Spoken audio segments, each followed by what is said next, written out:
Hi, this is Sherry Veronica. This blog is in relation to Kemo Grant. This is Kemo's father, Jeffrey Odle. Now, they're saying he and Kemo's sister is saying that when they last saw Kemo, who has shouted them before he went on his way, he had two eyes and he was fine. He was fine.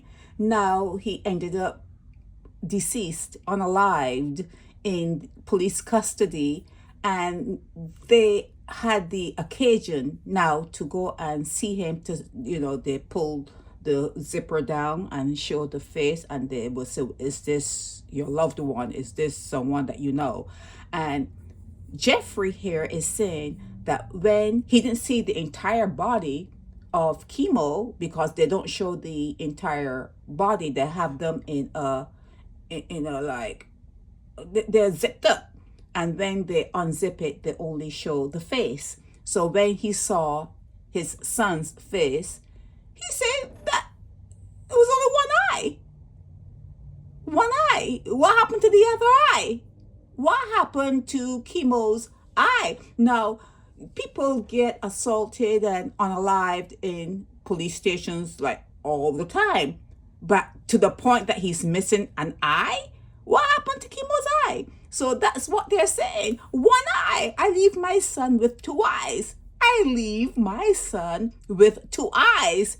He come and shout me that night with two friggin' eyes. Two eyes. Not a scratch on his body. And now, after the 8th of June, today, they call me to see my son with one eye. One eye. His forehead was cut open, burned open, but he could not have been full of blood because that would have dried up since June. This is June, July. This is August. I just didn't understand it. It's June. This is August. And for some reason, it seems as though it happened longer. Time is really strange recently. It seems as though this happened a long time ago. But anyhow, Jeffrey Odle, the family retained attorneys, Marty Garnes and Tyra Trotman. Well, she's all tied up in DLP stuff now, so I don't know what time she will have to file an urgent injunction seeking to prevent the general pathologist from performing the autopsy. And they wanted like a forensic person, the pathologist that had forensic kind of background so that they can sniff out any crime, not just doing an autopsy, just a regular autopsy. They want to find out, well, was a crime committed? So in Barbados, they're going to see Jeffrey Odle as just a nuisance. I'm just breaking down to you. He doesn't have like Motley next to his name, and even Motley had an uphill battle. They're going to see him as being a nuisance, okay? And his son, they're going to see the son as coming from nowhere. I'm just saying it.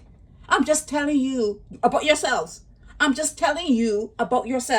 going to say, well, Kemo Grant was just an ordinary black boy, he nobody. So this is a nuisance kind of article in terms, not me, in terms of the officials in Barbados. They're thinking that, yeah, he's just like making a lot of noise. Remember Frondel Stewart telling Bajans they're just making a lot of noise, like what they're saying doesn't compute and it doesn't carry any weight. Remember him saying that Bajans make a lot of noise? That is what he is doing now.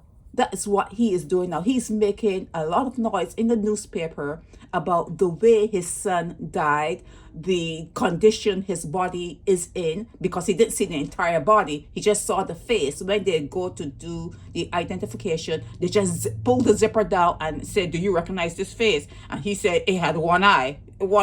So I don't understand if the autopsy if part of the autopsy meant that they had to go into his brain, they had to cut open his forehead. I don't understand that. And the blood part, that's beyond me. Okay, I'm not saying that I'm anything like medical, but yeah, you would think that there would be no blood at this point, and if there was blood, it would have been cleaned up by now and dried up by now. I don't know. But anyhow, he knows what he saw.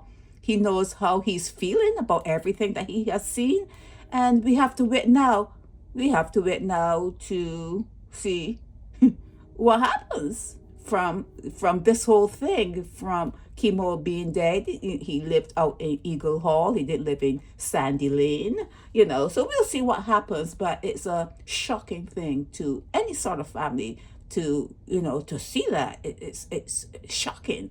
So we have to wait now to see what happens in this. And I'm telling you that it's not like a big city or a big country where if something goes wrong, you can sue the government or the prison system or the authorities, like the Barbados police service, whoever they are. You can't sue them for any like millions of dollars.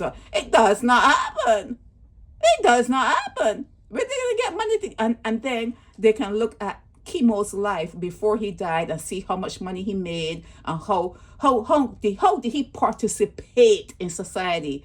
What would his projected life be like? Then look at things like that. What would his projected life be like, and how much would he have earned had he lived? And then they give an amount based on that, and they don't do that. They don't do that. Life in I'm just telling you, life in Barbados is not of much value. Okay, you don't have much value. There's not. You're there to work, to pay taxes. You're there to make babies. Okay, make babies, work, pay taxes. There's not much value to a life in Barbados. Not much value. So this is sad for him, Jeffrey Odle, and the outcome for Kemo Grant was unfortunate. But in terms of life in Barbados, you cannot expect much to come out of this. This is Sherry Veronica.